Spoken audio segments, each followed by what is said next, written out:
If we weren't already doing a podcast about movies and TV shows, what other kinds of podcasts do you think you guys could potentially do or be even interested in doing? That's easy. I would obviously be doing a podcast about books. It would be super boring. I would probably be speaking in a monotone the whole time. This is sorry about I probably sound so gross right now. No, Hopefully you're y'all can good. get through this. I'm feeling for you because you sound like me, and I'm like, oh, that was such a rough spot to be in because you have the sinus congestion, and it's like in the back of it's that whole bit. So, how about you, Michael? Oh my gosh, I have a lot of things I'm interested in. I don't know that I'm an expert in any. That there's something that I don't know. I guess I would say you don't need to necessarily be an expert. I think it's just a curious person. I love books as well. That's why I cracked up especially hard at that one because Interesting that you I was say like, no, that. I love books. I mean, you see the books in Yeah, I my. bet you your book podcast would be different from my book podcast, though. Get a load of those. Yeah. And that's just what's here. That's not what's in storage. But so books, but like, I don't know. I would say probably chess. I was confused because you said chest, but like it looked like you were showing off your It's my chest. chest. I'm all check this Chess. out. A podcast about chess. Exactly. Check that out. So I think that I don't know, philosophy. I'm really curious about the people's worldviews. There's so much that I'm curious about that would force me to have to learn more. I mean, there are already some philosophy podcasts and stuff out there, but I would love to kind of go down that path, explore those things. But dude, I don't know. What about you? I was thinking about it too, and kind of in the same vein as you. I don't know if I have enough knowledge in any of these to be able to maintain an actual podcast, but at one point I was a huge professional wrestling fan, and if I stuck with that, I probably might be able to pull that off, or at least like hold my own on some sort of wrestling podcast. But It's funny you mentioned that because I was talking about this earlier today about wrestling, and I was saying that it's interesting because I think it was my coworker that was talking about how you go through this phase. Yeah, it was I can't remember who it was. You go through these phases where it's like you're younger and you're super into it, and then you go through a time where you're like finding out that it's not real and it's like scripted and staged and all this stuff, and you kind of go through this denial phase and you hate it, and then you kind of like go through this you go through the stages of grief and you go through acceptance. That could be a whole episode. You could do a whole episode on that in your podcast if you did it. I mean, I feel like you could start anywhere. Another one that I might be able to do. So I was thinking like maybe some music, but it would have to be specific because I don't really listen to like a bunch of stuff. I do have a pretty eclectic taste, but I also feel like my taste in music is very different from most people. So we could probably go on a big discussion on just the different types of music the three of us alone are interested in, because I bet it's very different from each other. I would go out on a limb to say that you and Steph probably would enjoy each other's music more than you'd enjoy mine. She likes the sound of frogs playing banjos too, dude. Frick yeah, man. Yes. Don't dig it, don't. Exactly. Oh my gosh. But yeah, I thought that was a lot of fun. Just kind of peeking behind the curtain a little bit and just to get to know us a little bit better. So for sure. All right, we doing this? Tight. Let's mob it. How you doing, everybody? Welcome to Aflixionados podcast, episode 50. That's right. This is our big milestone 50th episode. We made it past 42, which means we're huge now. That's right. Woo! Going by Ghostbusters. We're available wherever you get your podcasts, with new episodes dropping on the first Saturday of each month, 5 a.m. Pacific. If you enjoy our content, please consider giving us a like. All of our social accounts are conveniently bundled together for you in our link tree. We're also now on Blue Sky, and I post there from time to time, so go check us out there. What the heck is Blue Sky? It's like a Twitter. Or a Threads, if you're into that. Gotcha. My name is Eric, and the other voices occupying your head this time are a devoted mother of three, lab geek, comic nerd, emo retiree, HBIC, my sister and co host Stephanie, Hi. and a man of many trades, philosopher, charmer, future librarian, my good friend, colleague, and co host Michael. Hello. We get better and better at this every time. Here on Aflixionados podcast, we mainly talk about films that range from mind-numbing to mind-blowing. We also cover TV shows and other forms of media. As always, we will be getting into spoilers here, and there will be only the healthiest amount of expletives tossed in. You have been warned. Now, with this being our big milestone, we left a little fun treat for you, our listeners, at the very end of this episode.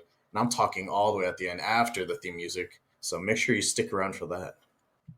Without further ado, if you ain't ready, then get ready, because in this episode, we'll be discussing the science fiction, action, dark comedy, English language French film, Le Cinquième Élément, better known as The Fifth Element, released in 1997, directed by Luc Besson.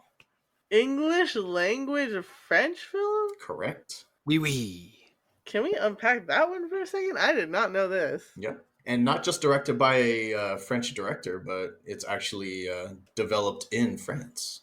I had no idea. That's cool. Yeah. That is, yeah. I learned something new today. I can go to bed sick but smarter. And if the director's name sounds familiar, it's because this is our second film by Luc Besson. The first, of course, being the legendary Léon the Professional. Yes, And exactly. that was a fucking fantastic episode, so go check that one out. So director Luc Besson, he first began writing this story for The Fifth Element from when he was only 16 years old, apparently. And he would actually be 38 when the film would be released in theaters. Holy. Yeah, he's been working on this one for a while. Wait, how old was he when he started? He first started writing the story when he was 16. Oh my gosh. Yeah. That was just like a child's imagination thing. A child's plaything. Imagine how many rewrites he's had to do. I wonder if it held any similarity to the original idea at the end after that many years, you know? Yeah, I'd be curious to see what the original kind of idea was, right? Yeah. It certainly would explain why we were talking about how there are times where things do happen where it's like, oh, it's as bad as you thought it was. This person did die, or you're like, oh, that person died. I wasn't expecting that, and then they come out of it. And kids, because he developed it when he was a kid. Because kids love death. Yeah, that's right. Where they're like, no, but I want him to live. He's a good guy. They can come back, or she can come back. Yeah, the good guy gets the girl at the end, and all the bad guys die. Exactly. Mm-hmm. Mm-hmm. So in 97, The Fifth Element was the most expensive European film ever made. Of course, you know, things have been made since then that have been much more expensive, I imagine. But at that time, it was the most expensive European film. And it was also the highest grossing French film at the international box office until the release of The Intouchables in 2011, which I've never seen. What? I've never heard of it. I don't know. Apparently, it did really well. And it peaked as the 9th highest grossing film of 1997. But of course, everything got trounced and drowned by Titanic. So Mm-hmm. nothing really came close to that. Yeah. You know, I'm gonna have to agree with that one. Sorry. Leo. I fucking love that movie. Yeah, I do too. Yeah, that one, we saw that twice in theaters. I did too. I think it was either twice or three times, but at being 11, I think that was, you know, I had to find my way there. Like I had to find somebody to take me, and I thought that was pretty. That was the first movie I ever saw more than once in the theater. Add to the list. I'll never let go, Jack. Never let go of that movie. Heck yeah. No, I'm totally down to do that one too, actually. I just had to mute myself because I was in the process of Crying. lowering my hand cranked stand-up desk. So back to The Fifth Element. With the overall budget of around 100 mil, Besson was originally targeting Bruce Willis or Mel Gibson for the lead, but no one wanted to touch this movie. Like, they're just like, nah, we're good. The script sounds kind of dumb. He had to kind of like rework it a little bit, and later with the success of Leon the Professional, he got more goodwill behind his name. So Besson went back to working on the script for The Fifth Element, trying to shrink it down, kind of lower the scope a little bit and lower the budget overall. Look for maybe like a lesser known lead, to soften the budget a little bit. And he got it down to 90 mil apparently, and then Columbia Picture finally picked it up. Besson explained the production situation to Bruce Willis over the phone. We're probably gonna go with someone else because they're really giving me shit about how expensive this movie is. And Willis apparently told Besson to send him over the script, and if he liked the story, then they'll work something out. And the rest is history. Oh, Wow. okay. Wow. So I'm glad he stuck around. Yeah, This would have been a way different movie. Oh, I know. yeah. This definitely goes in the pantheon of amazing roles he's done. But we start off this movie, The Fifth Element, in 1914. A priest of a secret order watches over an ancient Egyptian temple, apparently, on the planet of Egypt. Mysterious aliens arrive and take only the weapon capable of defeating this great evil that they keep prophesizing, right? This evil only appears every 5,000 years, and so it's kind of approaching that. And the priest is kind of like, well, why are you going to take our only weapon if this is the only way to defeat this thing? The aliens are basically talking about like, well, we'll come back when it's time. But shout out to Luke Perry because he's actually one of the side characters in this intro. Yeah. All right. Yeah, he's the one who tries to shoot the good aliens. True. He didn't know. Those things are freaky I know looking. he didn't know, but idiot. Yeah. We're afraid of what we don't understand. Yeah. This is true. But it seemed that the purpose, now that looking back, because I was like, oh, that's a weird plot point. But I think it's the reason why they took it away was because people were getting too close to it and they were going to use it for other things. And so they're like, they're like, up, we're gonna just step in here and say, step aside. We're gonna take this now, and we're gonna we'll give it to you. We'll hand deliver it to you when we know the time is right. Yeah. What kind of makes me wonder is like, why even hint at what this thing is behind this wall when you don't want anyone to find this thing? They're trying to prepare us, probably not realizing that we're not that smart. Like, we're not smart enough for all this. This means open this. These words on this mean something. Also, I like the little gag that they do with the little boy, Aziz. I know. He's kind of providing sunlight, which I really like this too, because that's kind of how you lit rooms back in the day. Like, you have to bounce sunlight. Redirect light. Through it, yeah. Because of that little boy, Aziz became a household name for me growing up. I don't know about you guys. Yeah, you were saying that you use this line quite often, right? Often enough. Let's hear Anytime I need light, I'm like, Aziz, light. I was cracking up at that part again, though, like when the alien ship docks and he says it perfectly, right? When the lights turn on, and he's just like, oh, thank you, Aziz. That's yeah.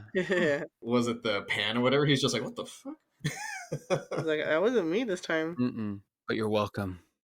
What'd you guys think of the aliens' appearance? Hideous, frightening. Pretty frightening, Pretty yeah. much. No, they looked like no, not really. They weren't hideous. I mean, maybe hideous. I don't know. They looked like the Koopas. I was saying from the one. Yeah, they look silly like the Koopas from that Mario Brothers movie with John Leguizamo and I can't remember that British actor's name. They were like robot beings. I don't know. Are they supposed to be robot beings? I wonder if they're organic on the inside, and that's maybe some sort of protective, like. Well, yeah. I mean, I don't know, because even when they come back, 300 years later, and their ship is destroyed, the Fifth Element is also destroyed everything but the hand, and I'm assuming that she looked also like them, Although, I don't know, because that sarcophagus was supposed to have her body in it, right? And that thing looked pretty slim. So maybe it's just a suit and there's organic being inside of the suit. Oh, like a much bigger suit. Do you think it's kind of like Independence Day, like how the alien was super tiny in that giant suit? Maybe. But the hand was obviously in the hand part. I don't think a head would fit in their little head part. I was watching like a making of, and so they showed basically people like hopping into those suits, suiting up to be Mondoshawans or whatever that they call them. the suits themselves are already big, right? And so you had to have a certain kind of build to be able to like operate it. And so they had a hard time casting people to play those aliens because you needed to be like 6'6" to be able to fill that suit. Oh my gosh. That's crazy. I would think you'd have to be smaller. They were like 8 feet tall suits. Yeah. They took up the whole damn hallway, right? But yeah, I agree. It was kind of silly looking. I don't think they're supposed to be badass though. They're supposed to be the good guys. Although I do kind of like the fact that the head could kind of move around. It was like animatronic too, I think. I wonder if the actors had to move that head around. They couldn't see shit. It was like pitch black in there, and so there's like a TV monitor that they had to look through to see where they're going generally, but they were still being directed as to like where to walk and like when to stop and all that stuff. And they had to periodically take the head off from time to time because it gets so stuffy in there. Oh wow. So not very fun. Sounds like it. So in the not so distant future of what was it, 2214, right? 300 years later? Mm-hmm. Yeah. Exactly 300 years later, the great prophesied evil emerges in deep space as what appears to be a giant living fireball planet. That's weird. I guess this would be considered the main antagonist of the movie, right? Yeah. Even though you don't really see a ton of it. Yeah, it's just kind of a being that communicates with whoever it wants to communicate with. Right. An embodiment of evil. I mean, they did kind of give it a gender because when he communicates, he goes by the alias Mr. Shadow. I feel like that might just be what Zorg calls it, but Oh, you think so? Shadow might be its name, but I feel like the Mister is what like Zorg put on it. You know, like to be business-like or whatever. Respectful. Yeah. And this prophecy and the story about the holy weapon that we're going to use to defeat evil eventually, it gets passed down by these priests, right? So like a representative of the Mondoshawan on Earth. And so the current human contact on Earth for those peaceful aliens is now, in present day, Priest Vito Cornelius, played by Ian Holm. So it's his job to inform the president of the Federated Territories of the great evil's history and the weapon that can stop it. The president, played by the late Tommy Tiny Lister Jr., also known for his portrayal of Debo in Friday. Debo or Zeus. Zeus, in that's right. WWF. I still like to call him the president of Earth. I mean, you're not wrong. That's true. On the Mondoshawan's way back to Earth to deliver the holy weapon that's going to be used to defeat this great evil, the alien spacecraft is actually attacked by the Mangalores, which are, I guess, like alien warrior mercenary species that are hired by Earth industrialist Jean-Baptiste Emmanuel Zorg, or simply just Zorg. You know, that explains why everybody has super French names. That explains why Zorg just looks so French. Well, I wouldn't go that far, but... Of course, Zorg is played by the man himself, Gary Oldman. Everyone! Who can't he play, you know? Everyone, seriously. Actually, it's funny that he still does a great job in this movie because apparently this wasn't one of his favorite roles. But I don't know if that's because it's just kind of like a dork in this movie. Yeah. He's supposed to be a foil, but he's kind of a fuck up. Yeah. It was just fun to watch him just goof around. Yeah, it's great.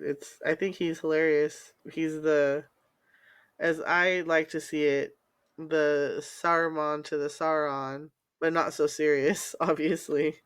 Not so serious. Yeah. Not that I like that. Oh, go ahead. But I was gonna say I like that he had like a southern accent. Right? Why? Southern gentleman. It's ridiculous. I was like, I love it. I loved it. I was like, oh. British dude playing in a French movie as a Southern dude? Okay. I love it. That's awesome. It's awesome. Because why not? Okay. Not that it's important, but I do wonder what happened to Zorg's leg. You know, it is a distinct part of his character. You can always hear when he walks. It's that clank, right? When he's walking down hallways. They don't ever really go into it, but I wonder if maybe it has something to do with his trade because he is an arms dealer. I imagine you get into some sketchy situations. You know that weird little elephant pet that he keeps in his desk? The one that everyone thought was cute? That thing's weird looking. His leg was eaten by its mom. Whoa, maybe. Dark. Dark. And so, for revenge, he just stole the baby and imprisons Keeps it. it in his desk. Yeah. That thing kind of looked like it would have fit right in that Dinosaurs TV show. Oh, right. Yeah. Could have. Exactly. The Like, I would have been their animatronic. pet Yeah. or something. Mm-hmm. That's Mm-hmm. true. So apparently, when that Mondoshawan ship got blown up, the only thing that was salvageable was just a hand, right? And I don't know how the hell that thing They're survived. like, how were there any survivors? And they're like, just one, and it's the hand. Just a hand. Because, and it's interesting because to think of the, I guess, the science behind it, which I don't know if is at all legit, but the reason that they consider that thing a survivor is because it still had living cells in it. Mm-hmm. It wasn't alive, but it still had living cells in it. Technology. And none of the other beings on that whole ship had any living cells in it, but this one did because it was the supreme being, and that's the only explanation I can think of. I think it's kind of cool that technology has advanced so much that they only need like a little bit of this thing's DNA for them to be able to recreate it completely. Yeah, You know, they bring it back to that lab in New York City and they use that biotech to 3D printer. basically 3D print it, yeah, from scratch. And like you see every layer, right, being Yeah. placed. Starting with like the cranium and the brain, you just see it all in slices. that was always one of my favorite scenes in the whole movie. I always thought it was so cool. Mm-hmm. And yeah, they 3D print her from a few cells Mm-hmm. out of genetic material, and it's awesome. I like this reveal because it's very slow and leading up to the recreation of the supreme being. Everyone keeps referring to it as a he, and so Yeah. you think it's going to be some sort of male species type of thing, right? But it's actually a human, and not only is it human, it's a woman. Everyone's kind of surprised by it, except for that main scientist dude. It seemed like he kind of had an idea because he's just like, "Isn't she perfect?" You know, like Mm-hmm. he was just Mm-hmm. like totally in awe. Yep. Yeah, and then even when she starts, flipping out and everyone's like ducking and freaking out, he's the one who stood there like perfect. Mm-hmm. Mm-hmm. Yeah, the humanoid supreme being is named Leeloo, played by the young Mila Jovovich. I think this is her first movie since Dazed and Confused, so she didn't really have like a lot of acting experience. Mm. Also, fun fact: Mila ended up marrying director Luc Besson in 1997 after meeting during the filming of The Fifth Element, What the heck? and they would later divorce in 1999. Oh, bummer. Must have been love, but it's over. Spit that game, I guess. Yeah, they're all lovely women. That's wild. Incredible. Yeah, he's got pull. He's got that riz, you know what I mean? He's got the confidence. Confidence. Don't hate the player or whatever. So I really liked the depiction that Mila had with this Leeloo character because they zap her awake, so she's like really jarred and alarmed by the unfamiliar surroundings, and she's like bumping into this capsule and everything, trying to get out, and she's like, "What the fuck is going on here?" She doesn't know where she is. This was, I think, maybe one of the first actual comedic moments of the movie where the general dude walks up and he's like, "You're gonna have to work on your communication skills," waving his key card. It looks like she punches him in the balls and then she unlocks the little capsule and escapes that way. Hmm. Some of the foreshadowing was like, it shows that she also has like a feisty side. Mm-hmm. What'd you guys think of the look as well? Because I thought, it's a unique look. You don't really see a lot of characters dressed this way. Yeah. I think the whole scene where they shoot those straps over her, covering her. I thought that was really it was done so like it was beautiful actually because it just kind of casually just floats through the air and then wraps her and then the other one flaps. It just it didn't just go like it wasn't just functional. It had its like beauty to it. Yeah, so like elegant, like kind of like her because she's beautiful. She wasn't the Fifth Element wasn't a dude all. Yeah, if it was some like Dwayne Johnson looking thing, Right. just imagine him wearing straps. No, thank you. Ain't nobody want to see that. No, thank you. Thank you. So yeah, she just rips right through that tinfoil wall, which we're supposed to assume that's a solid wall, but obviously it's just made out of tinfoil, so she can easily just rip right through it. Yeah, I mean, I think that was just like some bad special effects. Like I think it's supposed to be a solid wall, and it's just supposed to show that she's really strong. But Mhm. obviously to us it just looks like tinfoil. Exactly. So this is our introduction to like the setting, right, of future New York City and like what that looks like. I thought this was so fucking dope. It caters right to my interest in cyberpunk and just like that genre in film. Mm-hmm. Obviously, making comparisons to stuff like Blade Runner. They kind of have like some similar aspects to them where you got these really tall buildings and you got floating traffic, like different levels of floating traffic. I mean, it was jarring to her, but it was cool because that was like the reveal to the audience as well. And unlike Blade Runner, where I feel like a lot of it is like really like dark and dim and kind of depressing, this was like really bustling and lively, and it was basically like taking New York today, just adapting that to the future. It's kind of cool. Yeah, yeah, exactly. And stacking it and stacking. Hmm. And this leads to the iconic scene where Leeloo meets Korben Dallas for the first time because, she just leaps right off the ledge. I feel like she kind of calculates a little bit. Like she kind of looks down, she looks at the cars, and I feel like she does a little bit of calculating before she jumps, and then she jumps. Flies through a few layers of traffic until she finally lands on the taxi cab. But like, there's no way that she could have seen which car she was gonna. I think she was just I don't know. hoping. She's a supreme being. Trusting. Yeah, I was like, it seems like she was like just knowing that she was gonna land on something, but she didn't know what. At least that was my depiction. That's what I always assume too. In the many times I've seen this film, but this time I kind of feel like it was a little bit more. I mean, it's not like I'm saying that she like picked a car and was like that one, but I feel like it was slightly more calculated than just like, oh, good luck, like I jump now. Good luck, everyone else. good luck, everyone. But pause here for a sec before we get into their meeting. I just want to point out that we do meet Corbin Dallas before she busts through the top of his taxi. We learn a little bit about him. We find out where he's living. He's just living in this little tiny little apartment, and that kind of resembles Japan today, where like everything kind of folds away Mm, and everything is really small. He has a cat. I don't know how the cat lives in those yeah, conditions, but that was a cool cyberpunk cat. yeah, it's cool. Well, the cat's a normal cat, but and yeah, and like the shower's on top of the fridge, and the fridge goes into the floor. Modular. Cool and space saving, but like it all goes somewhere when it's not in his apartment, you know? So like where does it Right. is it really saving space? Is it like getting rid of the bed each time it like goes back into the wall? Like, does it dispose of the old one or what? It seems like because it comes out covered in plastic the next time, you know? That's it. It just seals it in plastic because remember that's why when the bed comes out again and the priest was wrapped in it, Wrapped in he was plastic. Yeah. wrapped in plastic. But anyway, he gets into his cab to go to work for the day, and it reminds him, you only have so many points left on your license, which means had he's already run into Some trouble. He's already incidents. had offenses, yeah, on his license, and so he's already trying to, you know, be good, I guess. Mm-hmm. Yeah, he's trying not to be such a fuck up, basically, Yeah, because it seems like his life's a little bit of a mess, and it's about to get worse. I know. He was in the military before, and civilian life and him are, I mean, he's getting by, but it's not like, he's 100% successful. He's Sure, just kind sure. of like, eh.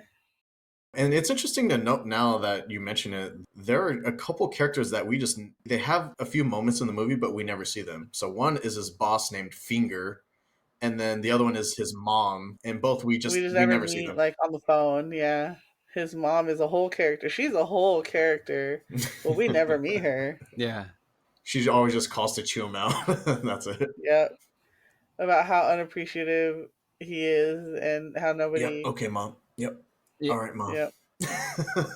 Mm-hmm. He's like, this is gonna be a while. Mm-hmm. Right. With like limited credits to his name, Leeloo comes crashing through the top of his cab, and he's like, "What the fuck?" I know. And he immediately goes from 5 points left on his license to 1 point left on his license. And he's like, damn it. And he doesn't seem too surprised. Like he's just like, God damn, another jumper. So he parks it and he's like, all right, let's see what the damage is. He ends up meeting Leeloo for the first time, and Love it at seems like first sight. it's like a love at first sight for him because he's just like, whoa, who are you? They're really comfortable with each other right out the gate because then she smiles at him and is like, oh, this guy seems like a good guy, and so she starts explaining everything to him, but in a foreign In her language, language. and so he has no idea what the fuck she's saying. Basically, to summarize the scene, big bada boom. Big bada boom. That's all he gets out of it. Exactly. The big chase scene ensues, and this is one of my favorite parts of the whole movie. How about you guys? Yeah, actually, that is. I was thinking about just the descent, him just nose diving, just Traffic. straight into traffic. It's stressful. I don't know what you're talking about.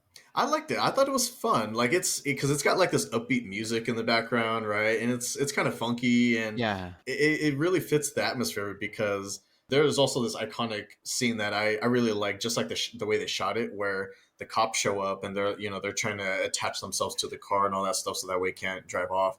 And when the cops roll up, the windows are like really small, right? They're really thin and kind of high up on the car. And so Bruce Willis does this like slow look to the left, and you can see the lights flash over his eyes. And I just thought that was a cool look.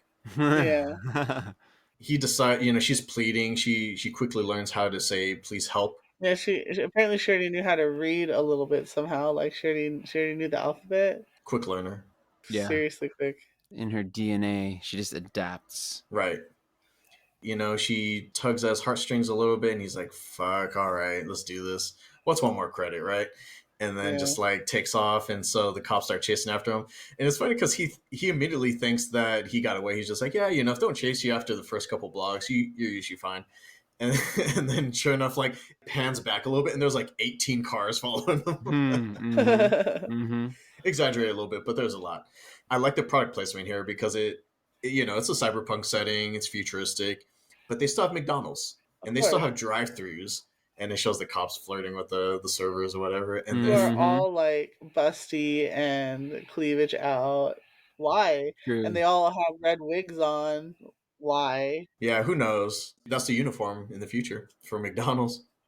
They hear the call right to go chase after Korben, and on the radio, and they're just like, "Nah, I'm too hungry, I'm too thirsty to chase after him." And then as the car passes by, like right past him, he's like, "Oh!"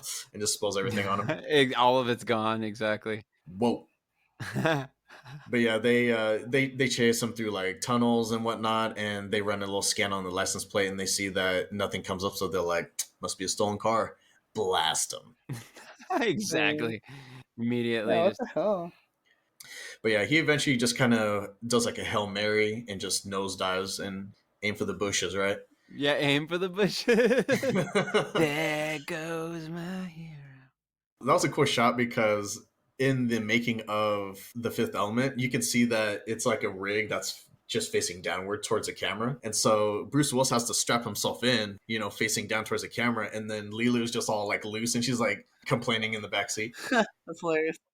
There's this like forgotten aspect of New York City that's under this cloud, right? That like no one really ventures into. Right. The No one even fog. thinks about going into the fog because it's like there's nothing down there. Thick concentration of pollution, so much so that like it seems like humans just, in order to escape it, they just kept building up and up and up until they're above this pollution layer, and they're like, okay, this is fine. Yeah, we're good. This is everyone. We can live here. We're Yeah. all in agreement. This is fine.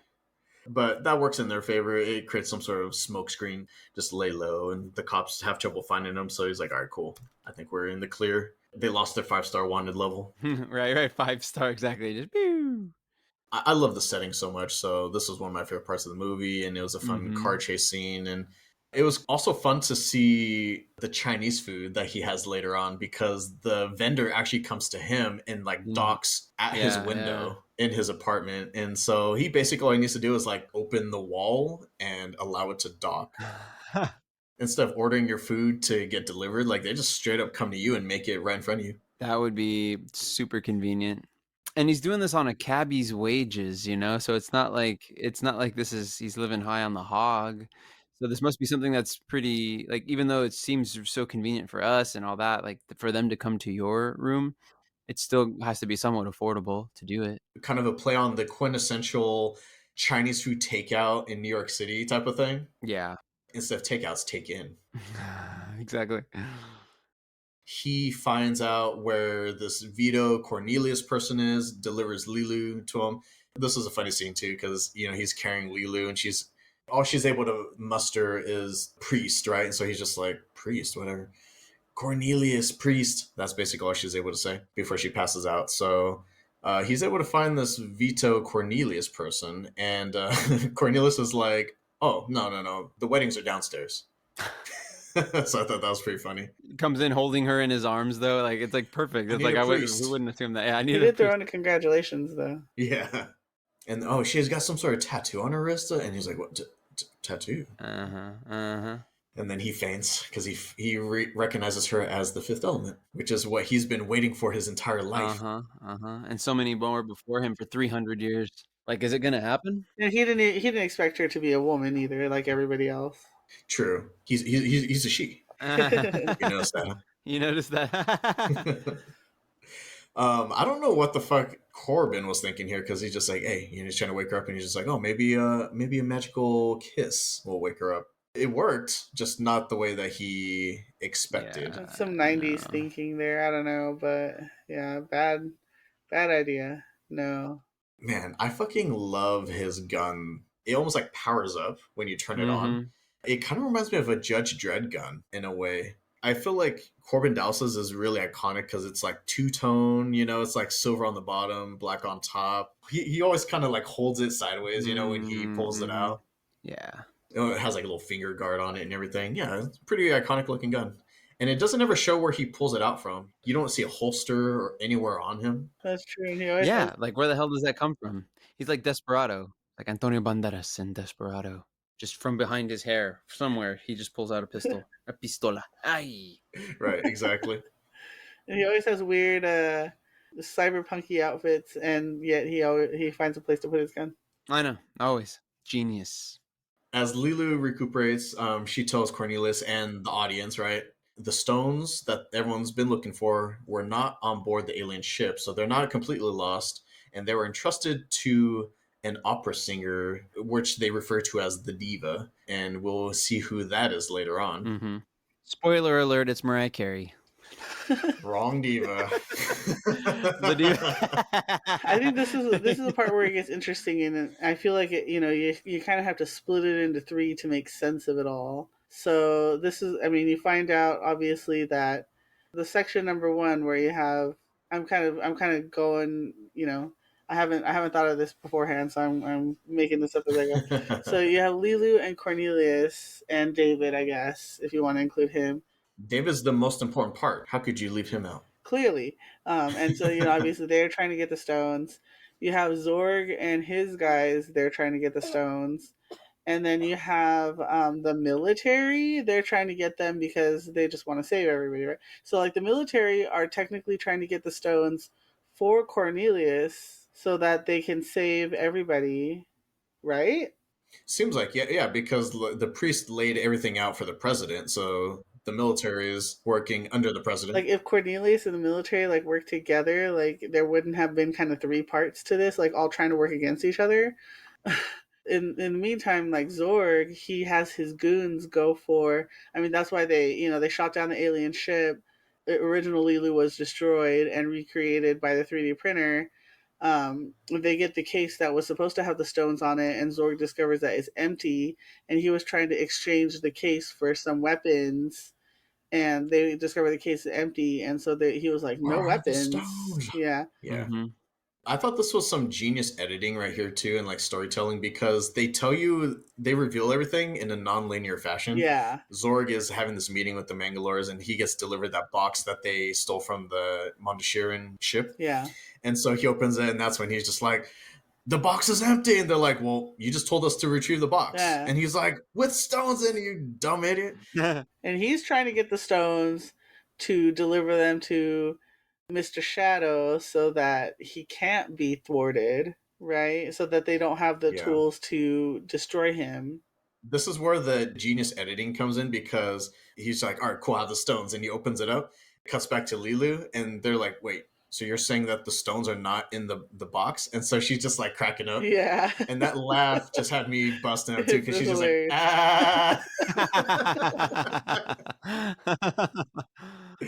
The obnoxious laugh. Uh-huh. Just like a kid. Just like a kid. Like with the head tossed I back know. and everything. Low key, the Fifth Element is fucking funny, dude. Like It Luc is. Besson just It is. has this like subtle approach to humor, and I dig it. It's got a heart. It's got big heart. It really does. So yeah, everyone finds out about the diva, and I also like that title too because it's like mysterious, and it doesn't really tell you a whole lot. You know that whoever this diva person is very important. Right. So she's going to be performing at at Fhloston Paradise. There is a contest going on where somebody's going to win tickets to go to Fhloston Paradise and to see the diva. Be on the radio with this talk show personality Ruby Rhod. It's just like a whole big thing. So the military is like, all right, we're going to rig the contest. They settle on Korben to go get the stones for them. And then proceeds to die in a fridge. Right? So they rig the contest so Korben wins the contest. He's not even thrilled. He's just like, ugh. I know. But since he wins the contest, his name is blasted over everything for everyone to hear. Yep. And because of that, Cornelius and Leeloo discover that he won the contest, so they come to ask him for the tickets. And so Zorg's guys, they decide to come and steal the tickets. So we have like all three of those coming together. So comical. It's so great. It's just an entire shit show. Yeah. Like these three plot points, they'll continue on throughout until, we get to the end. So we're gonna have to keep it straight, guys. Right. So anyway, everyone shows up at the apartment At different times. like kind of like one after the other. So the military shows up first, she shows up, and then he's telling the military like, oh, I'm getting married, and that's her, and she doesn't like the military, so you guys need to hide. So he stuffs them in the freezer, all three of them. Major, we're not gonna fit in here. Major keeps calling him by his his I like how they all. Yeah. I like first of all how they all fit in there. How he has nothing in there. He doesn't have any shelving in there. Like what the heck? It was empty because like that dude just like doesn't have money for food, I guess. But yeah, since he doesn't have any food in there anyway, he just knocks the shelves out. He just like rips those out really quick and throws them in there. I didn't even notice that. 3 adults into that little refrigerator. It looked deep. That fridge looked deep. I don't remember seeing a scene where you actually see into the actual what the contents of the fridge are. It just looked like when he shoves them in there, I'm like, how many more people could you actually fit in there? It looked way deeper than just they didn't look like they were like crammed up against it necessarily. The setup of the apartment is pretty dope. Like it's functional, but the only thing that's missing is a toilet, huh? I don't think they ever showed that. Yeah, there's no commode. Maybe it's a shared one down the hallway or something. Yeah, that's cool. That's what you want to do. Which is weird because you have a shower in your unit, but like the toilet is down the hall. So I don't know. I'm trying to remember if they ever showed one ever. I'm trying to think if they just maybe it's modular. Maybe he pushes something else aside and then just a faucet from up top or something like that. Maybe you just do your business in the shower. Maybe you just hold on to your business till the next day. Oh, heck no, like a normal person. Like a normal 22-14 person. Hold your shit till you get to work. His work is a cab. The toilet's in the cab. Gives new meaning to squatty potty. No. Yeah. So Leeloo and Cornelius show up. Oh yeah. Mm-hmm. So he stuffs everyone in the freezer and then lets them in, and they're of course asking him, please can we have those tickets? Everyone's lives are at stake. And then Zorg's guys show up, right? I believe it's Cornelius that rips off his name off the door and like places it on like a different door. Oh. I was wondering. I'm so glad you picked that up because I was wondering when that happened. Yeah, I was like, I remember somebody. It's just a hand reaching, grabbing. Okay, that's what it was. Okay, yeah, because I just see a hand grab it off the door, and then that's all you see. I don't remember it being put anywhere else. I just saw it being taken. Why did he didn't want people to know that? Probably knew that everyone knew about it. So if everyone's going to be hunting for them, that'll buy them some time. So you don't figure out that it's on a different door until like the Mangalore show up. Well, at some point he stuffs him into he stuffs Cornelius into the bed. Why does he stuff Cornelius into the bed? Oh, it's because they were checking his apartment. They're checking The everybody's apartment. Is police. that what it is? The police are, and then somebody else happens who's like kind of also patrolling the area or canvassing, I guess you would say. They go up and they see the door with Corbin's name on it, and they go like, "Forget those guys, come over here." So it's I thought this was a cool idea too, where everyone has to, place their hands on the yellow Yeah. circles or whatever, and so that way they can see through the door. Mhm. That one guy's just like, "Smoke you." Smoke Wrong you, answer. exactly. Wrong answer, pal. What would the police need? Oh, the police are just trying to arrest him because of like that chase earlier, right? Yeah. That's what I Oh, was gotcha. thinking. So they're just trying to arrest him. Okay. Yeah, for some reason I thought the Manglers were trying to get after Corbin, but I guess all they really need to do is just fake their identity. They don't even really need Korben Dallas at all, right? That's true, yeah. Well, I thought they were trying to come and get the tickets, but Yeah, they can just forge that. They just need Photoshop in the future. future Photoshop. Mhm. Yeah. Mhm. I mean, everyone else seems to be doing it because you got that most deaf guy, the one that worked for Zorg. Yeah, Mo's deaf with the accent. right. I'm Yeah. Korben Dallas too. That's impossible. I am Korben Dallas. Yeah, that guy. Mhm. So that guy that's Mhm. representing Zorg, and you got the Mangalores who are disguising themselves as humans. Yeah. Yeah, so I mean sometime during all the craziness, Cornelius grabs the tickets. Knocks him out, steals the tickets. Yeah. Yeah, hits him with his little award dips. Says I'm sorry. Yeah. Plan B for Dallas, he's just like, all right, I accept the mission. He opens the refrigerator and they're like fucking frozen. And he's like, I Yeah. accept, and he puts him back. I don't know how it didn't really land for me. Maybe it would for it was a French film, so maybe it would for folks in France. Maybe there are other movies that incorporate those kind of elements. Oh, sure, sure. Yeah. I mean, I thought it was funny. To me, that was just more dark comedy. Yeah. Right, but it's like, but it is, but at the same time, it's like, am I supposed to like, bah, like, what kind of laugh am I supposed to do when I see that? And these guys are frozen. Like, am I like, are they dead? Like, he was a kind of a nice guy. The music feels off if that's true, because it's kind of lighthearted. Yeah. But it wasn't like, I mean, I guess you could see it as maybe being silly, but just I mean, the fact that they had icicles already on their nose, I suppose that was kind of a giveaway. Yeah. You forgot us. Nothing like that. Like, there's no sound coming out of him, so I was just like, oh, he fucking killed those people. He's telling corpses, I'll accept the job. Disturbed, this guy. What do we got? We got everyone basically just trying to like check in to Fhloston or the space station that is going to take him to Yeah, Fhloston. thank goodness they, like Cornelius and Leeloo get there first. Corbin kind of comes and takes over. I don't know what that like disguise device is that they use, the Mangalores, but it's actually kind of cool. It just doesn't change their voice. They still Yeah. sound like themselves. They just look human. Yeah, it's cool. You see the foreshadowing earlier when Agnot, like the commander guy, he uses it, and he's just Zorg's just like, oh, what a hideous proud of face. him. No. Yeah. See, this whole like clusterfuck with them, like everyone checking in at the same space station, all that stuff, it was enjoyable too. Like I thought this was like I had no idea where the hell this thing was going the first time I watched it. It feels like, I don't know, like a rat race vibe. Yeah. You know? They all got their different means of getting there. Yeah, and that poor Right. receptionist, she handled it very well. She was getting a little annoyed. I She's know. just like, You're Korben Dallas too? again. Yeah. Zorg, he hates being disappointed, and so as he's talking Everyone. Oh, sorry. it just cuts right back to that. Just exactly. He hates being disappointed. I told you. I warned you. I felt bad for this henchman guy though, in a way, because he really didn't do much in the movie, and he tried his best to get on the plane. It didn't work out. He reports back to Zorg over that payphone. Somehow he's able to blow it up remotely. He just, oh, you can't do. Okay, well, let me go ahead and just.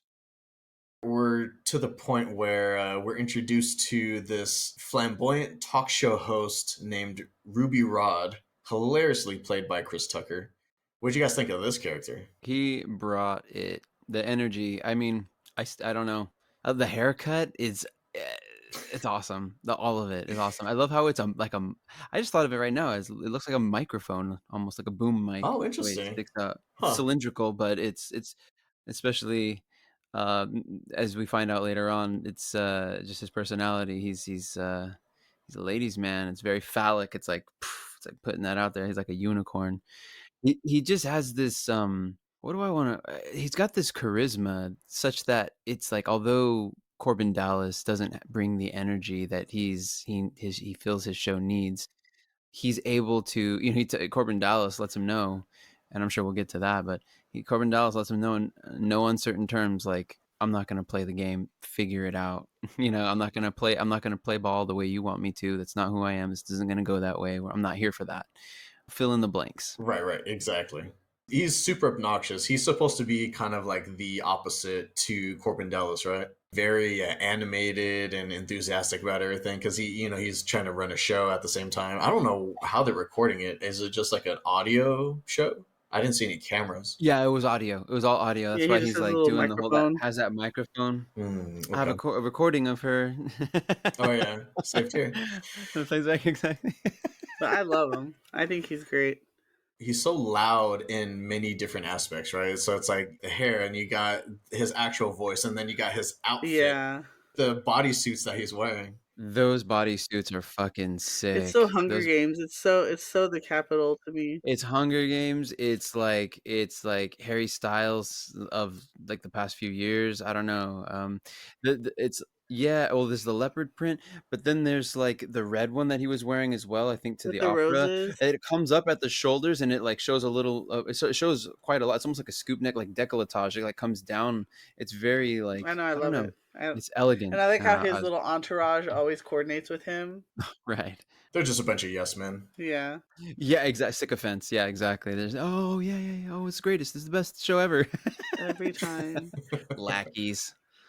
This role was just, I don't know if it could have been done properly by anyone else because Chris Tucker he kind of does play these types of roles anyway, these like fast talking, just like kind of obnoxious characters. I'd be curious to see how he ended up getting that role. I mean, obviously he had already done Friday. That was what, 95? So just 2 years prior.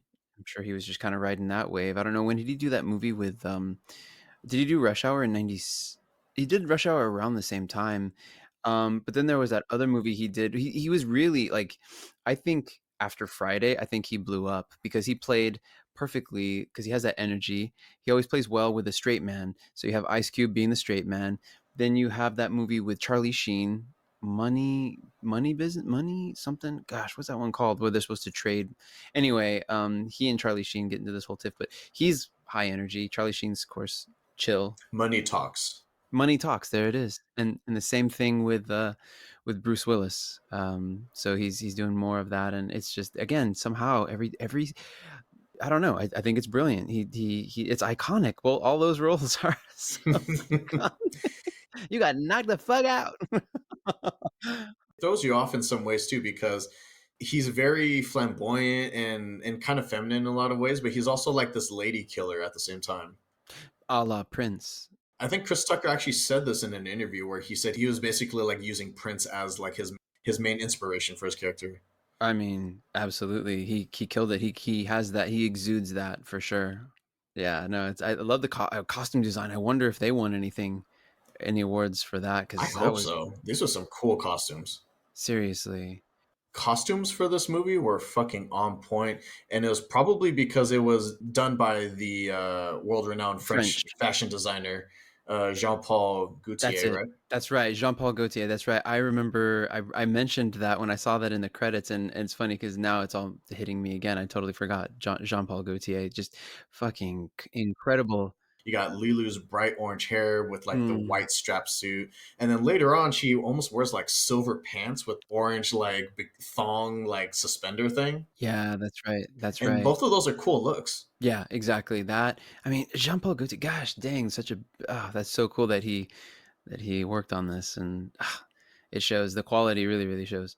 The other iconic one, just gosh, Gary Oldman's Zorg. Is that head, that like plastic piece with just that little bit of hair popping out of the top. It still looks. Essentially has a mohawk comb to the side. Exactly. That plastic piece goes all the way around, though. I'm pretty sure. So there must be like a slit in the top. Yeah. Something. We finally get to this Fhloston Paradise, which is basically this like giant cruise ship on Fhloston. They attend the concert of the Diva. We find out later that the Diva's name is Plava Laguna. Yeah, I think that's how you pronounce it. And she's like this huge ass fucking blue alien thing. Yeah, she's like 8 feet tall, along with everybody else in this movie, for goodness sakes, besides the humans. Right, right. And she even comes in wearing that veil thing, and you Yeah, only see her eyes, and so she's like very mysterious and kind yeah. of there's this mystique about her. But yeah, so you don't actually see what she looks like until the concert, the little opera. She's got like fucking tendrils and shit hanging out of her back, and even though she's kind of like huge and intimidating looking, there's this elegance to her as well. Oh, yeah. Mm-hmm. She's gorgeous in a weird alien way.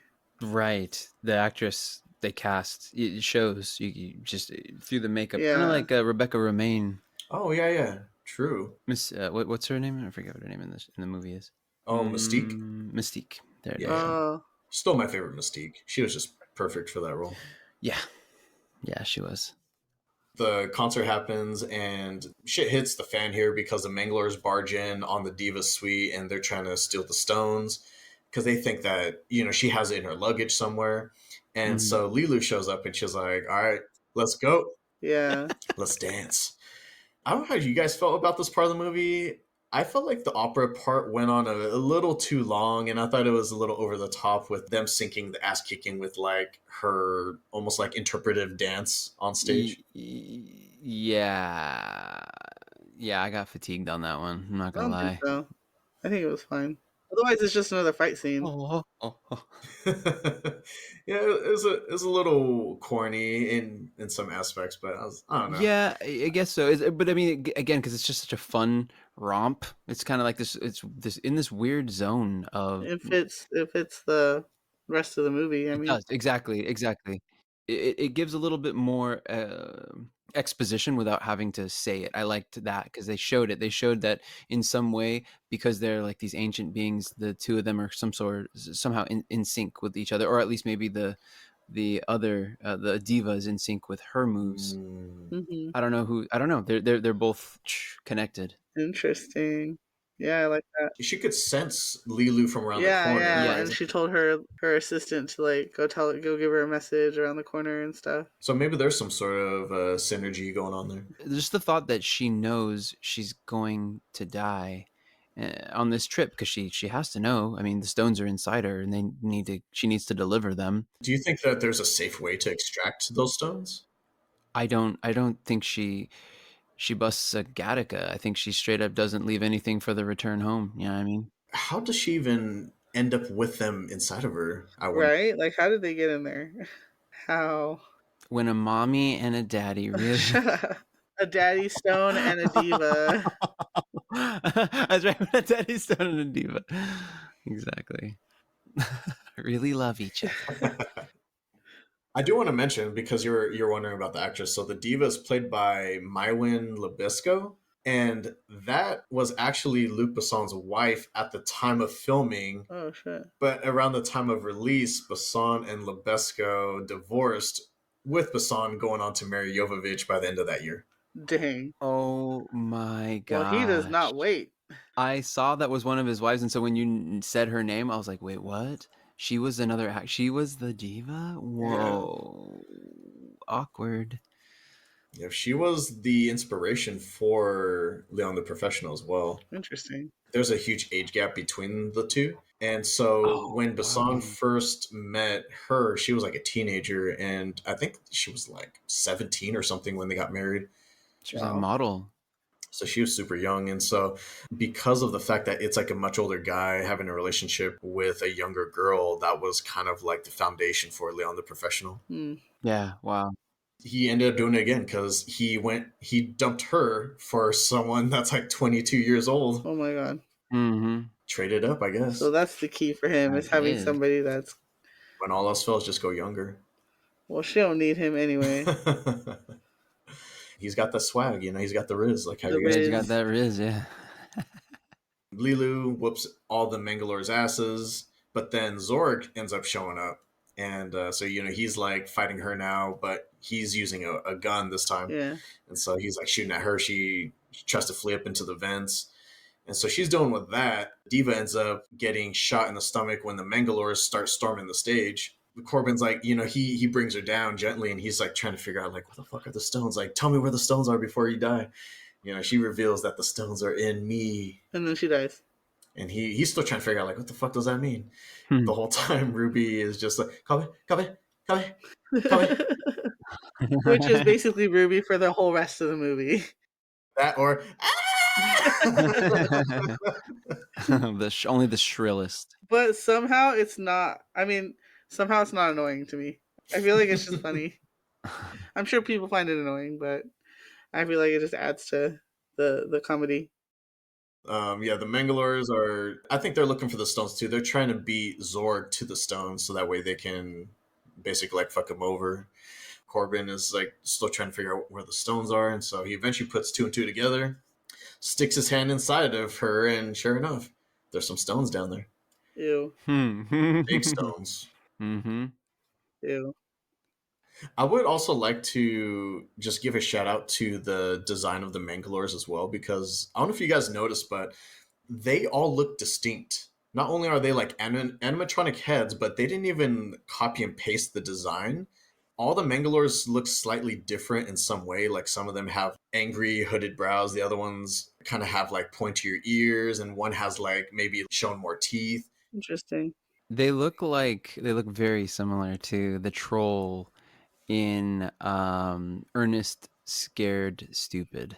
Oh my gosh. We went to the theater to see that shit. Really?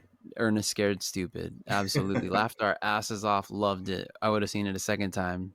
Shit. Practical effects, though. I mean, honestly, you just can't go wrong with those. Yeah. As corny as they might end up being at times, they still age really well compared to CGI, like old CGI. Yeah, because they're there. I mean, they're there. Excuse me, nothing could be better than the original Hulk. And by the original one, I mean the Eric Bana one. Oh, that one. I thought you meant the Lou Ferrigno. No, I'm talking about the one with the least amount of practical effects. Oh god. The cheesiest, marshmallowy looking Hulk. Zorg he thought he chased off Leeloo, and so he's like, cool, let me go grab the stones, plant this bomb, I'm out. Clanks back to the ship, right, as quickly as he can, and flies off. And then more great acting by Gary Oldman here. That's when he opens the case and just like shuts immediately, and he's like just cackling maniacally, right? And he opens it again. He's like, the stones are here. The stones are here. He's freaking losing his mind. He plays it so well. Yeah, absolutely. Because you're still guessing is he laughing, and then you see it just break down into like crying. Yeah. And then it cuts back to Leeloo just again. Exactly. That would be hilarious though. Again, just wherever she's at. Yeah, she just knows. Somehow, some way, Ruby Rhod and Korben Dallas need to get back to Earth with the stones, but they have to go through like an army of Mangalores. And so, how the hell does that go down? Shootedly. Very shootedly. Busts through the door and just starts blasting fools. He one man armies his way through. He tries to anyway, but they brought some heavy artillery. They got like that mounted gun thing. Yeah, I know how like they brought all of that for. I mean, I know it was for more than him, but like they're using it all on him. This may have been like one of the funniest parts of the entire movie, at least for me, was when Korben Dallas, he dives down behind that bar and they're like blowing up little pieces of the bar. And so to that deaf guy, he's all like, hey, pass me the gun. Pass me my gun. And so the dude's like, okay, yeah, I got you. He throws over this object and it ends up being like just two pool balls. Yeah. And he's just like, thanks. Like Korben Dallas is like, fuck. The deaf, that's right. The deaf guy, of course, he has to ask him for help. Why the fuck would he want those pool balls? I know. In this gunfight, yeah. Why would he want pool balls? Yeah. He's like, I did well, right? I did good. Teenage Luc Besson was laughing his ass off at that one. I mean, even the actor who played that character did such a great job because he even has like this sort of like well-meaning, genuine, almost like a sweetness about him. Like he did. He's like, yeah, I gave it to you. You're good. Do it. I got you, man. Thanks. I can't even do it because I'm like laughing right now. But he just like stares at him with that like fucking totally annoyed face. Right? He's just hilarious. Even though I've been cracking up like the whole movie, like that part got me. Yeah. So that I wanted to mention that little pipe bomb thing, like the little spiked pipe bomb thing that he uses, and then they hide under the pool table and like Right. scoot away. Mhm. So apparently at that time, that was like the largest indoor like studio explosion that had ever occurred. And after they did that, they had to air out the studio for like an hour. What? The fire department was called or whatever because like out of the vents you can see like just thick smoke coming out, and so they thought it was actually on fire. But no, they're like, no, we're just blowing shit up. Mhm. Wonder what kind of ventilation they had for it, because I know in Paris, if they shot it like in Paris, they notoriously do not have any AC. I'm like, what kind of Oh, huh. ventilation? I mean, I'm not saying they had an AC. I would have to imagine they'd have it. How are they going to film that? I don't know. Anyway, maybe it's the time of year. I don't know. How'd you guys like the negotiation scene? Where do you learn to negotiate like that? Or the lack thereof Right? negotiating? Mm-hmm. Now as an adult with like some actual brains, growing up, I was just like, he negotiated. But now I'm like, damn, that was actually risky. Right. Yeah, because he could have costed Cornelius's life right Yeah. there, or he could have shot Cornelius himself. Yeah, like that's exactly why like a negotiation doesn't actually happen that way. But it worked Right. out in his favor because all he needed was the leader. Yeah. In this case, yeah, Oh, because the Mangalores are pretty dumb. so you take out the Yeah. leader, and the rest of them will just fall into line. So he's just like, all right, cool. Which one's the leader? And that's the one that was like threatening, like I'm gonna kill this fool unless you Mm-hmm. send someone to Mm-hmm. negotiate. And so he's like, "Hey, do you mind if I take over? All right, cool." Walks over and just pops him, and then he says the iconic line, "Anybody else want to negotiate?" That line I specifically remember in the movie trailer because I think that was like the big like laugh out loud moment of the trailer. Whoever made that trailer was like, I'm a genius. Got him. Got him. Oh, so Zorg fiercely flies back to Fhloston in search of the stones again because he just picked up an empty box. He lands the ship and he's like, he's clanking through. Korben Dallas ends up finding Leeloo, still alive in the Diva suite. So he grabs her and they start fleeing. Sure enough, like it's like two ships passing in the night because as Zorg wanders off into Fhloston, the protagonists show up and they're like, "Oh, cool, a ship!" And so they hop into Zorg's ship and fly away. That's great. And then Zorg, he goes back to the Diva suite and he is able to disarm his own bomb. Luckily, with like 5 seconds left. Unfortunately, the Mangalores had their own hidden bomb, and so they activate theirs with like 5 seconds on the timer. Uh-huh. And he says for the honor or something like that, right? Right, right. Which again, I think somebody earlier foreshadowed that. It might even have been Gary Oldman's character who said, "Oh, they're so stupid. I mean, they'd be so much stronger if they didn't do everything, if they didn't kill themselves over the honor. Always be concerned with honor." Interesting, huh? Throughout the movie, the Mangalores and Zorg are kind of like butting heads the entire time, even though like they started out working with each other. But for the rest of the movie, they're just like trying to like one up each other in some way. Mm-hmm. Mm-hmm. And so Zorg keeps thinking that he keeps underestimating them, and Yeah. they actually end up being his downfall in the end. Mm-hmm. Dang, that is poetic. Mm-hmm. That's pathetic. Mm-hmm. I recognized it. I still haven't seen it. Don't judge me. I can always appreciate a good Rent reference. All right, so what happens after that? We're at they fly back to Earth, right? Yes. With the And stone. and they fly straight to planet Egypt. That's right. And what do they find there? The shadow planet is furiously making its way toward Earth as well, or starts to. I think they just arrive or they're, I don't know, going at the same time. I don't really remember, but either way, they make it there before the shadow planet does. Mr. Shadow. Mm. And in the meantime, Leeloo spends a little bit more time on the internet and discovers war. Because she's got to get that in, she's got to get the academics in before she saves Mm-hmm. the world. Yeah. Crime session. Got the final test coming up. That's right. That's right. I did feel like this part of the movie felt rushed to me.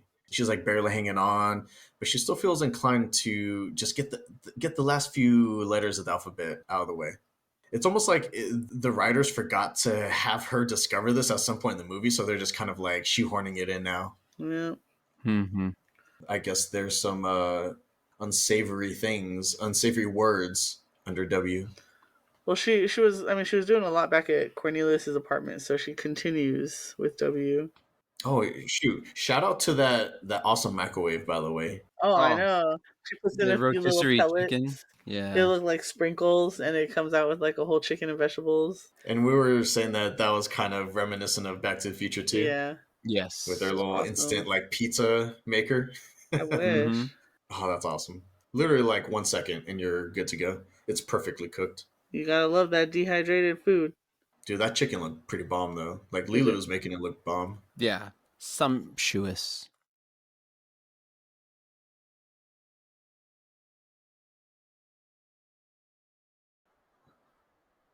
Right, right. So yeah, I guess the big point here is that she discovers the word war. But trust and believe, Leeloo would have found some heinous shit about our history long before she got to the W's. Right. There are other things like Even violence in V. yeah, or like Nazi or Yeah. death. I don't know. Holocaust. Right. Yeah. They get to the temple and they're trying to figure out the stones. So that's like the big thing now is like the fire planet is racing towards Earth. You know, it's going like insane speeds. So it's going to get there in a short amount of time. They don't have a lot of Mhm. time to dick around. And so they got the stones in place, but they're like, we're matching it up, but nothing's happening. How do you activate it? Apparently, they didn't pass down the instructions on how to turn on the weapon once you have all the stones in place. Yeah, I guess they were gonna do that So together. it's like a They're like, puzzle. we'll just do that together, but they forgot. It's like an escape room now. It is an escape Yeah, room, essentially. It's like Olmec in the Legends of the Hidden Temple. exactly. I mean, it would make sense that air would be like the first one because he just sighs and, you know, it kind of like half opens. Yeah. So what'd you do? Walk us through everything. So he's like, I stood here like this. I put my hands right here around it, right? And I said, we're all going to die. Yeah. yeah. And nothing happened, and then he sighed again, and it opened, and they finally figured that shit out. So that was nice. What they use for Earth, or they just like took a handful of that dust or whatever, threw it on top. Mhm. Cornelius used his Water. own forehead sweat for the water. He was sweating buckets. He was so Yeah. fucking nervous. Buckets of fun. It's Mr. Bucket.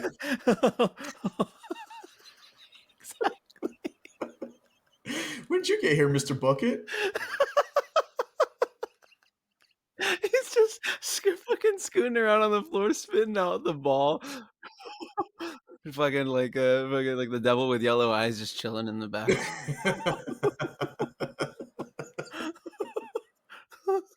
Imagine like a realistic depiction of that, of Mr. Yeah, Bucket. kind of frightening. So the final one that they have trouble with is fire because unfortunately for us, we're not able to just spontaneously combust and turn this damn stone on. So how the hell are they going to do this? What can they use? A match. They have a match. They have exactly one match. The one match. That's right. Korben, he typically has these matches so that way he can light his ridiculous cigarettes, Yeah, which are like 75% filter that we I discovered. forgot about those. 25% cigarette, 75% filter. I've seen that movie probably 3-4 times, and I never noticed the cigarettes until this time, and I was like, "That's freaking I know. I never ridiculous!" noticed it either. All filter, Hilarious. So ridiculous. barely any tobacco. The last match that Korben Dallas has, that's the only hope for them to activate the final stone, which is for the fire element.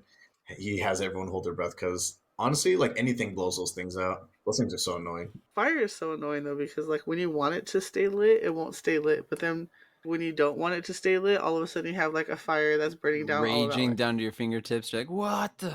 Yeah, or you have the fire that's just like burning down Los Angeles, right? Yeah, Exactly. exactly. But it's crazy because like when this airs, like we can always look back at this episode and be like, oh, that's right, the LA fires. Right, were- right, exactly. Are they saying it's the worst catastrophe, or at least the most At least in recent history, for sure, man. in recent history? I think so. Because think of how many hundreds of thousands of dollars, these $1 million homes, and all that stuff. Yeah. Like I think Mandy Moore lost her home. Oh my Oh gosh! no shit! Wow. Damn. And I think especially what was terrible was like some of these were like historical buildings, you know, like they had been part of LA's history for such a long time and now they're just completely erased. Yeah, I heard that the magic castle was threatened and they were able to save it, but like I just imagine like if it had not been saved, that would have been I'm glad that I was able to visit it before all that happened, but as far as I know, like it's closed indefinitely Really? Mm-hmm. one day. Please still be there. Please survive. No. All right, so after activating the final stone, then nothing happens. So they're pretty much screwed. Leeloo, you stand here in the middle and you do your thing. And she's like, what's even the point? You know, Uh, why do I even care about saving you people? You guys are terrible. yeah. But Dallas has to explain to her that, you know, it's life and people weren't all bad. Like there are some good aspects to it. And she's like what? Love? And he's just like, yeah, that's actually a great example. Love is something to live for or die for. I don't know, love. I was constructed to just be a weapon. Mm. What the fuck does love mean to me? He finally reveals to her that he actually loves Leeloo. Mm. Yeah. You know, she was into it too. Like she was kind of feeling the same way about him. She just didn't know it either. Aww. It's love, folks. Yeah, she wouldn't really know because she's never experienced it. The 90s.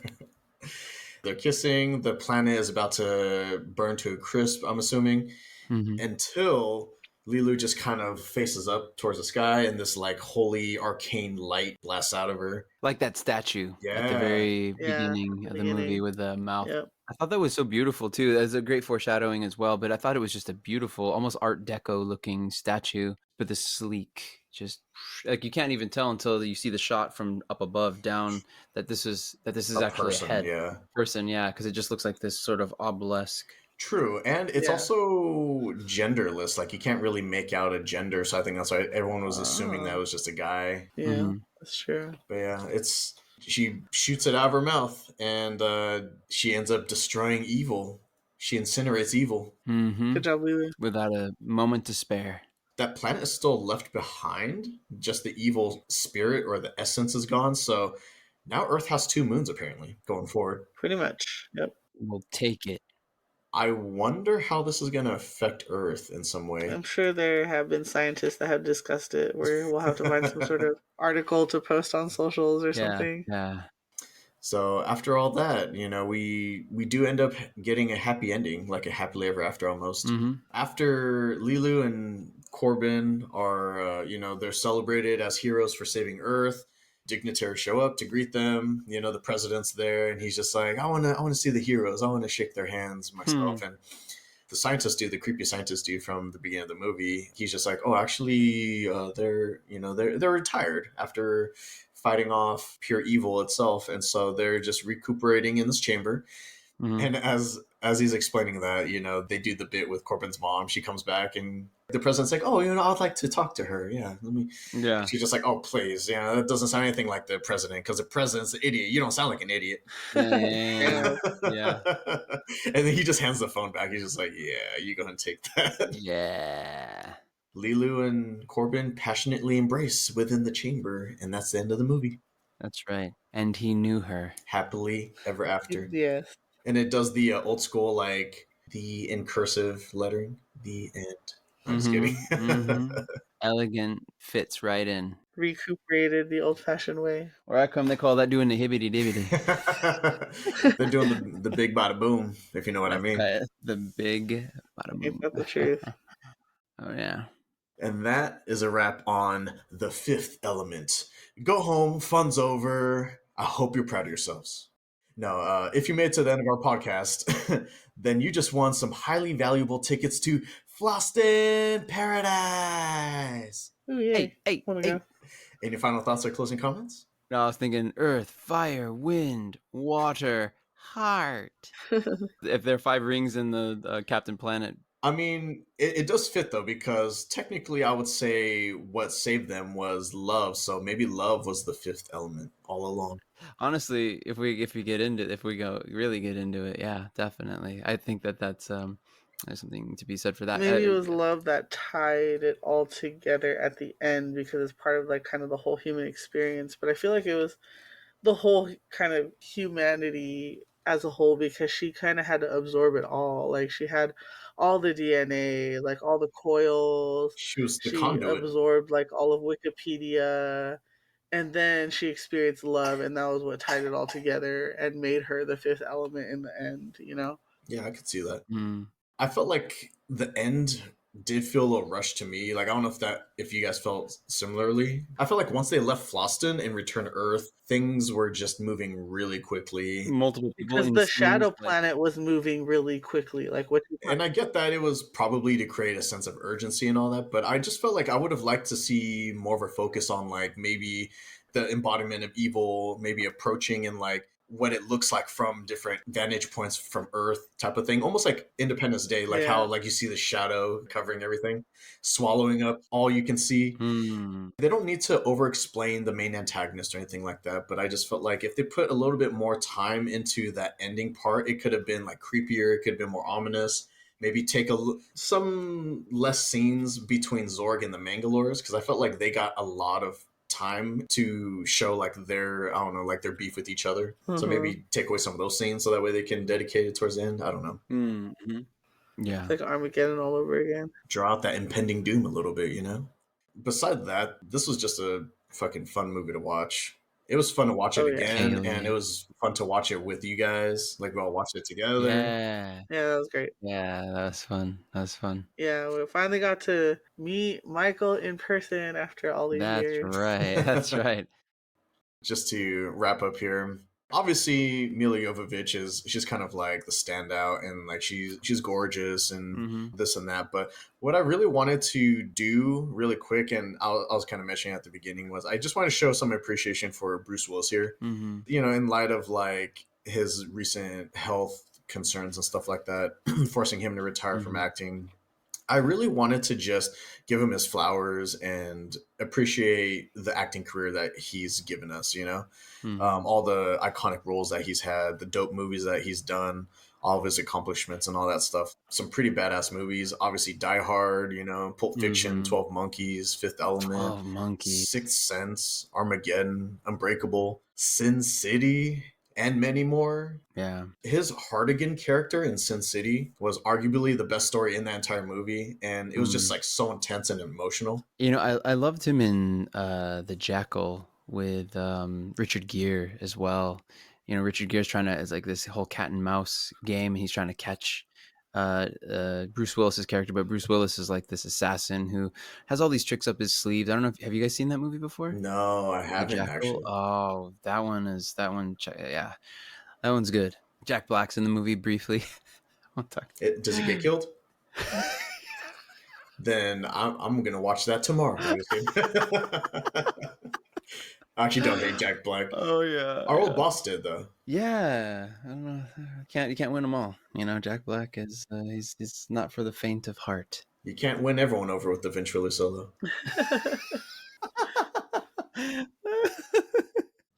Yeah, I don't know. I could just really appreciate the elements that he brought with his acting, because I feel like he was really good at bringing a likableness about him, Yes. combined with a badass nature as well, a believable badass. And I feel like not very many people are able to do that.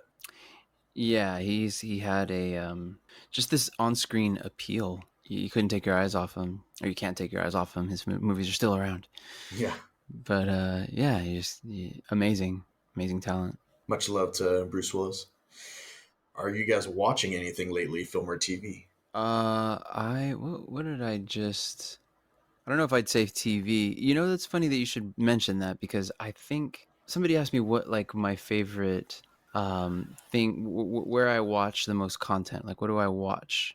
I would say it's YouTube. Same. I Yeah. feel like I swear I end up watching YouTube, which is so weird. But It's because you get such a wide variety of content on there, whereas like, and I feel like it has a lower entry to barrier, or a barrier to entry, because anyone can sign up for free, right? Whereas like yeah, none of us are going to show up on like HBO Max, Hulu, or any of those, Disney Plus, right? right. And you'd be surprised, even just with the basic free membership of YouTube, what feature length films are actually available. Sure. Mentioning YouTube, I'm watching Tata Steel 2025. So it's the first chess tournament of the new year. Oh It's a shit. big one because it's in a classical format, which means that it's like 3 hours, not in totality, but each player has 3 hours to move, so it can take like 6 hours for a Holy game shit. to play out. But we're talking like legitimate grandmasters at like the top of their game, and just the brilliancy on the board, just watching these guys move. But what about you, Steph? I am watching the last season of Barry. Damn. Oh my gosh, that show is so fucking good. Yes. So I don't want to ask. I was gonna say I don't. I would ask details, but I don't want to. I know you're good, Eric. You'd love this. You'd laugh your ass off and also be like, it's super avant garde. It's out there. watch season 4 if you haven't, Michael. Oh no, I was glued to the TV. I was talking to our coworker, all because he's the one who turned me onto it, and then we were both talking Oh, about when's okay. the last season gonna come out. And so each time it was coming out, I was like watching the newest episode. I was like, yes, all right, okay, let's talk about it. Let's talk. Cool. What about you, Eric? What you be watching? Saw Kinds of Kindness on Hulu. Oh, nice. Yeah, Yorgos Lanthimos. Trippy movie. I didn't realize that it was an anthology going in, but I thought it was pretty cool because they just kind of recycle the same actors, but they're just playing like different characters entirely that have nothing to do with each other. Got you. I really liked it. Brenda and I saw Squid Game season 2 on Netflix. I went in thinking that it was just probably gonna be a money grab and that Squid Game probably didn't need a sequel. But I really liked the approach that they took with season 2. They do have some similar things that they had in season 1, but I think that was to throw you off because they first start off with like some familiar things and then they branch off from there. But I like it because they show a lot more stuff behind the curtain, like more on like the antagonist side, like the organization side. Another peek behind the curtain, as it were. Yeah. Yeah, that's cool. I only have a couple more really quick. Nosferatu in theaters. I Saw that one. How's that? gotta see that. Did you I like liked it? it. I feel like that movie, you either like it or you don't. Like, there's not going to be like a, Yeah, it's a because I feel like okay. I heard one or the other. Like people either were hating on it or not hating on it. I did not hear an in All between. I'll say is it pays homage to old school gothic horror. Oh, Huh. Yeah, and that's all I'll say about that. Um, and then Brenda and I rewatched Severance season 1 on Apple TV Plus in preparation for season 2. nice.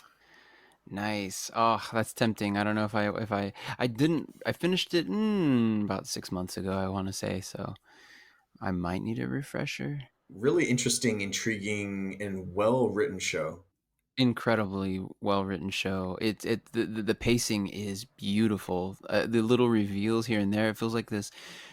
I love how they respect our intelligence. It's so strange. Yeah. It is Just a like, strange what one. is this organization, you know? Right, right. It just yeah. All right, you guys, let's get out of here. Let's do it. We're gonna Amscray. You can find us wherever you normally get your podcasts. New episodes drop on the first Saturday of each month, 5 a.m. Pacific. If you like what you heard, leave us a like, comment, or subscribe. Thank you for listening and joining Stephanie, Michael, and myself. Don't forget to stick around for that special treat at the very end of this show. This has been the 50th episode of Aflixionados podcast, The Fifth Element, and we will see you all right back here for the next 50. Boom. Yay.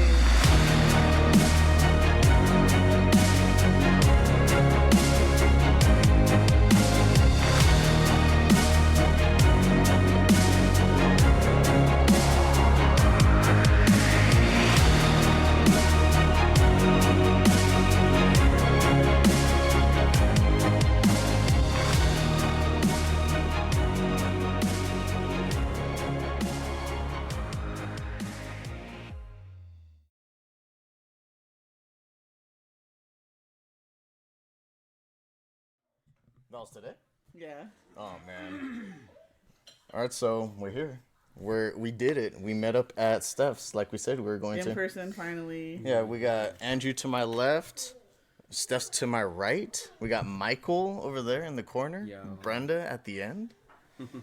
And yeah, so we met up here and we watched The Fifth Element, the one that we've been waiting for. So 90s classic. So, what'd you guys think of the experience? Chilling on the couch together, watching it? Feels like home. No, it was pretty awesome. We had a great TV. The sound system's awesome. This is the kind of movie that you definitely want to have good visual, good audio experience. Yeah, you always want to have a good. We have the experiences. 4K Blu-ray, the Yeah. 4K Blu-ray player. Yeah. Well, kind of Good like brought a little surround bit of sound. something, right? Yeah. Yeah, it's dope. Rumbly. It was very Rumbly rumbly. sub-bass. There's a lot of rumbliness. And we even got the kids out of the house so they wouldn't be like, it's too loud. But they did come home towards the end so that we did get a little bit of, it's too loud. We did get some of that feedback. Yeah. Noted. Yeah, no, this is dope though. Thanks for having us over. thanks for It was a lot of fun. We had some canes. Oh, yeah. Thanks for bringing the canes. It was very thank you. delicious. Heck yeah. Yeah, I got some twisted teas. Got a bunch of drinks. Drinks on drinks on drinks. Everything was set up for the 4K. I mean, did it look any different? Do you remember what the DVD version looked like? Not this good. That's for sure. It was looking pretty No, this crisp. was, yeah, it was was, awesome. it was. It was a good experience for sure. Yeah, Heck yeah. super nostalgic. Yeah. I had seen this movie in theaters way back when I was a little tyke. And by little tyke, I mean 7th grade. Yeah. But it was. It's been a minute. Yeah, it was good. It's funny to see Chris Tucker in that role. That was when he was really. It was after Friday, after he had already kind of made his mark, and that's what he was known for. That was his kind of persona, at least on screen. Nowadays, he's so much more subdued and everything. Of course, as he's gotten older, but. I know. What is he doing? What is he doing nowadays? I don't really know. I don't know. Not unpleasant. I don't know. It's just kind of, again, nostalgic. It's so 90s. It's got like so Yeah. much weird postmodern stuff in it. Stuff that really wouldn't have belonged in there or wouldn't really normally be seen together. But I'm talking about just like for instance, that point where the general like got frozen in the fridge or whatever. They had like icicles on their face. I thought he died. I thought he was I dead. know, And I was fine for with sure. it. I thought, and me too. I was like, I guess we're not gonna hear from him Sure. again, and then all of a sudden he shows up again later. So I don't know. Someone Obviously, defrosted he him. made it out. Yeah. Yeah.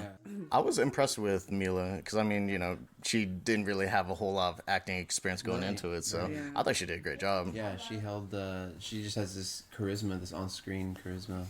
Really draws you in, again, for her, like, first acting role. Oh, yeah. And, I mean, Gary Oldman always kills it. But I felt like for this, he wasn't really, like, either the main villain. He was supposed to be kind of the main foil, but he still kept screwing up, or people are screwing up that he kept sending out. So he wasn't really ever, like, a big threat, but He was the. I felt like it was still he fun. was the Saruman to the Yeah, Sauron. yeah. He was Quite literally, because the shadow guy was the. Puppeteering him, Yeah, almost. he was. Puppeteering. Yeah. I have to take back what I said about Mila Jovovich, because she had actually been in one other movie, at least that I know of before that, which was Return to Blue Lagoon, which Brooke Shields had been in the original Blue Lagoon, and then I forgot about remember the only one I had ever seen was the one that Mila Jovovich was in when I was a little kid. I saw it was out. Was it like a remake? Yeah, it was like Or a reimagining. sequel? It was a sequel. It was an erotic reimagining. It's the exact same premise. I don't know why. I mean, the story was the same before. You know, these two kids end up on this desert island. I don't know if it was for their protection or what, but anyway, that was she was like 16 in that one. This one, she's of course An looks like she's actual in her, adult. You know, 20s, early 20s. Gotcha. appears to be, so. Wow. But again, She did a great job though. she did a phenomenal job. Yeah. Imagine, learning how to ramble in some random made-up Yeah, language. that's what I kept thinking too. I was like, oh, It was believable. Yeah. kind of speech coach. I mean, Yeah, seriously. all that She did a stuff. great job. Dialect coach. I wonder if they made up like the entire language for the movie, That's what I'm also wondering. or if she too. just made it up off the fly. or Yeah, what. there was a movie called The Interpreter doubt with that. Sean Penn and Nicole Kidman, and in The Interpreter, they actually designed their own language, a la J.R. Tolkien, with Elven. They had their own language, and it's supposed to be from some region, I think, in Africa. Interesting that I say that because they designed their own language for that movie. Yeah. Who's to say they didn't design one for this one too? Yeah, So. yeah, I could see it. And you know, I feel like a lot of the effects, especially the practical effects, Yes. fucking awesome, dude. Yeah. You great. they can't be topped. I don't care. Say what you will about CG, and I love Alita Battle Angel, but that's all CG. Mostly and it's CGI, so yeah. cool. It's such it's a dope movie, but there's something to be said for how did you, what was the term again? The practical effects. Practical Yeah. effects, yes, Like all of those monster faces. Yeah, and, yeah, yeah. And they're all distinct too. Like they all looked a little different. So that was a lot of fun. Yeah, I agree. I wasn't really like hating on any of the characters in the movie. I just kind of felt like the ones that probably would have been annoying just kind of came and went. Right. Or something terrible happened to them. So you're like, okay, cool. Yeah, okay, cool. Deserved. Yeah. Well deserved. It almost had like an anime vibe to it, or like almost like a cartoon vibe. Like they were trying to they're trying to land both the scenes with that gravitas as well as the scenes with like the silliness and the guy dropping out, the priest falling out of the ceiling panel and wrapped around those cords because he was upside stowaway. down. Yeah. On the ship. So silly things like that. Right. Very exactly. much like a comic like an anime, right? Like he just pops out anime. I don't know. Have we arrived? Yeah. Have we liked exactly everything? So, I liked it. Yeah. Great acting all around. I do kind of feel bad for Bruce Willis because his health is kind of That's declining recently. I couldn't help but think about him watching this, just thinking like, man, he was like the guy's guy. You know what I mean? He'd get stuff handled and He had a good run. I think he have did a some good run. movies. Had a good full life and many awesome movies. We won't speak of the ones toward the end of his career. I only caught a couple scenes from some of them, and I was like, no way, Not great, what happened? Yeah. So He was probably already declining by that point. I caught. Luke was talking too. Oh, it was bad. Roseanne Barr was the sister. That's right. Oh man, that's gonna be the next one. No, I'm just kidding. Yeah, that's what we're gonna review. I would watch the first. I mean, I would do the first one though, because I used to love that movie. That movie is I wonder classic. if the first one holds up. I think I saw like the first half of it kind of recently, and I fell asleep and never finished it. But I would be down to watch it. Dang. It's are you right, bud? If you heard that thud, He's gonna someone be a just hit their head. stuntman one day. You okay, baby? You want to show everybody how you properly fall? No. Okay. Not right now. He got embarrassed. He's trying to be respectful of your recording. Oh, that's nice. All Thank you, baby. Well, we're done, and that was a lot of fun. Yeah. And I'm glad that we finally got to do what we set out to do since Casablanca. Right? Yeah, that's true. Long time ago. That's right. Finally. Thanks again for hosting. No problem. Let's do it again sometime. Oh, We'll yeah. have to get this awesome setup going again. This is like the next best thing to having some bougie home theater and some sort of. I would consider mansion. home theater. Yeah, I would. Yeah. I mean, like got the with surround sound. Oh, I see what you mean with the whole setup. And Yeah, like with like movie theater seats or something. yeah. Right. Or actually going to the movie theater. Yeah. You just can't do it in an apartment, Yeah, exactly. That's all. It's like, I don't want to really sink that much money into like a sound bar setup for an apartment. Can't do anything bassy. Yeah. They'll get pissed. But thanks a lot, you guys. And we'll definitely set something else up again. Alrighty. Bye. Bye.